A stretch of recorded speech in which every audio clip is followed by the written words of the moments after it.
Tonight, Jesus is on trial in front of the Sanhedrin. The Sanhedrin was the supreme Jewish religious, political, and legal council in Jerusalem during New Testament times. It's a combination of two Greek words, sin, meaning together, and hedra, meaning seat, so I guess it's to have a seat together. In Greek literature, Sanhedrin was often a council of representatives from various constituencies. The rabbis legitimized the Sanhedrin by tracing it back to Moses and his 70 elders found in Deuteronomy 27 verse 1. However, apart from this verse, there really wasn't anything like the Sanhedrin instituted at that time.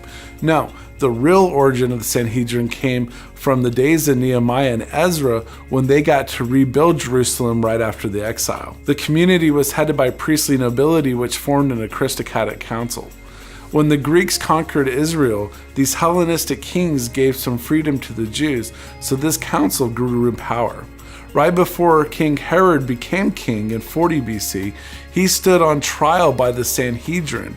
But by 37 BC, he became king and retaliated by killing everyone in the Sanhedrin and replaced them with priests who had no political power. But whenever Rome established a procurator to be in charge in 6 AD, the Sanhedrin was reestablished as the Supreme Court of Justice, although the Roman procurator had the final say, especially for capital punishment, which explains why they had to go to Pontius Pilate, who was the procurator of Rome.